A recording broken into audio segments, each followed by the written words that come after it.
الحمدللہ وحدہ والصلاۃ والسلام علی من لا نبی بعدہ اشہد ان لا الہ الا اللہ وحدہ لا شریک لہ واشہد ان محمدا عبدہ ورسولہ اما بعد فاعوذ باللہ السمیع العلیم من الشیطان الرجیم اولا یعلمون ان اللہ یعلم ما یسرون وما یعلنون، اور کیا وہ نہیں جانتے کہ بے شک اللہ تعالیٰ جانتا ہے جو وہ چھپاتے ہیں اور جو ظاہر کرتے ہیں۔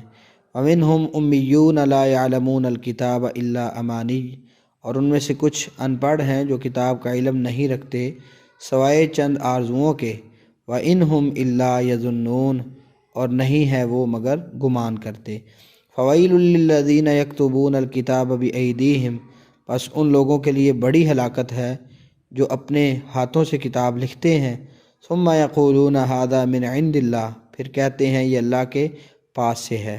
لِيَشْتَرُوا بِهِ ثَمَنًا قَلِيلًا، تاکہ اس کے ساتھ تھوڑی قیمت حاصل کریں۔ فَوَيْلٌ لَّهُم مِّمَّا كَتَبَتْ أَيْدِيهِمْ، ان کے لیے بڑی ہلاکت ہے اس وجہ سے جو ان کے ہاتھوں نے لکھا۔ وَوَيْلٌ لَّهُم مِّمَّا يَكْسِبُونَ، اور ان کے لیے بڑی ہلاکت ہے اس کی وجہ سے جو وہ کماتے ہیں۔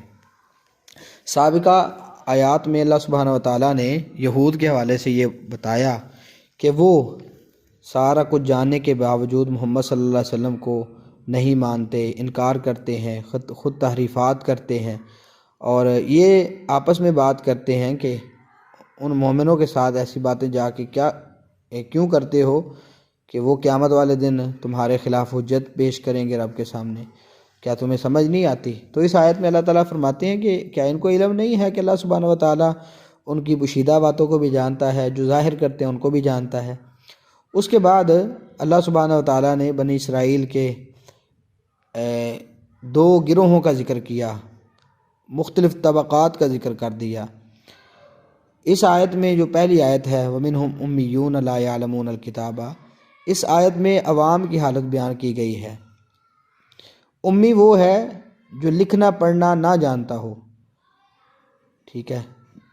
تو یہاں جو امانی ہے یہ امنیہ کی جمع ہے، جس کے معنی آرزوؤں یا من گھڑت روایات کے ہیں۔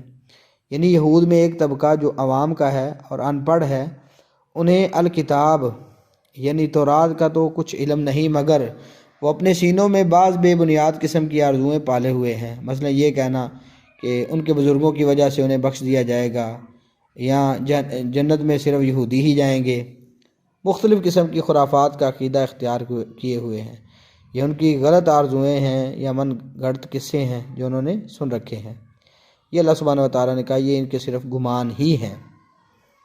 تو باقی یہ جو امنیہ ہے اس کا ایک معنی تلاوت کرنا بھی آتا ہے، جیسے سورۃ حج آیہ نمبر 52 میں ہے الا اذا تمنى القى الشیطان فی امنیاتی۔ تو اس صورت میں مطلب یہ ہوگا کہ وہ خالی تلاوت کر سکتے ہیں مگر انہیں اس کے مطلب کی کچھ خبر نہیں ہے، جیسا کہ آج کل اکثر مسلمان خواہ حافظ قرآن ہوں محض تلاوت کر سکتے ہیں مگر مفہوم سے بالکل ناواقف ہوتے ہیں۔ ایسا پڑھنا نہ پڑھنے ہی کے برابر ہے، اس لیے ان کے امی ہونے کے خلاف نہیں۔ تو بہرحال جب انسان اس پہ عمل نہ کر پائے، اس کو سمجھ نہ سکے، تو یہ ایک مفہوم کے اعتبار سے امی ہی ہے۔ تو دوسری آیت میں اللہ سبحانہ وتعالیٰ نے ان کے تعلیم یافتہ طبقے کی حالت بیان کی ہے جو خود گمراہ ہیں اور دوسروں کو گمراہ کرنے کے لیے غلط فتوے دیتے رہتے ہیں، محض دنیا کمانے کے لیے عوام کو ان کی خواہشات کے مطابق باتیں لکھ کر دے دیتے ہیں۔ اور اس سے بڑی یہ کہ جرت یہ کرتے ہیں، ڈٹائی یہ کرتے ہیں کہ ان چیزوں کی نسبت اللہ اور اس کے رسول کی طرف سے طرف کر دیتے ہیں۔ جیسے یہاں کہا کہ کتاب اپنے ہاتھ سے لکھتے، پھر یہ کہہ دیتے یہ اللہ کی طرف سے ہے۔ اللہ تعالیٰ بھی یہی کہتا ہے، اللہ تعالیٰ نے بھی یہی نازل کیا ہے، کس لیے؟ تاکہ وہ لیشتروا بہ ثمنا قلیلا، یہ تھوڑی سی قیمت لے سکے۔ تو یہ یاد رکھیں، متاع دنیا قلیل، یہ دنیا کا جتنا مرضی ساز و سامان ہو وہ قلیل ہی ہے۔ تو اگر ان سے کوئی مسئلہ پوچھا جاتا ہے تو اللہ اور اس کے رسول کا فرمان بتانے کی بجائے اپنے بڑوں کا جو ہے نا فتویٰ یا قول پیش کرتے ہیں۔ اور آج کل بھی بہت زیادہ کلمہ پڑھنے والوں کا یہی حال ہے کہ انہوں نے امتیوں کے اقوال کو شریعت قرار دے دیا ہے اور قرآن و حدیث پر چلنے والوں کو لا مذہب قرار دیا ہے۔ تو یہ بڑی افسوس کی بات ہے۔ ہمیشہ اللہ اور اس کے رسول کی طرف بلاتے رہنا چاہیے۔ تو کہا ایسے لوگوں کے لیے ہلاکت ہے، تباہی ہے، بہت بڑی تباہی ہے کہ جو یہ کام کرتے ہیں کہ مفہوم اپنا ذکر کرتے ہیں، مطالب اپنے ذکر کرتے ہیں اور نسبت اللہ سبحانہ و تعالیٰ اور اس کے رسول کی طرف کر دیتے ہیں کہ شریعت کا یہی حکم ہے۔ اس آیت میں ان حضرات کو خاص طور پر غور کرنا چاہیے جو قرآن کی تفسیر کرتے ہوئے صحیح احادیث کو چھوڑ کر تورات انجیل وغیرہ کی طرف رخ کرتے ہیں، جن میں تحریف کی اللہ سبحانہ و تعالیٰ نے شہادت دی ہے۔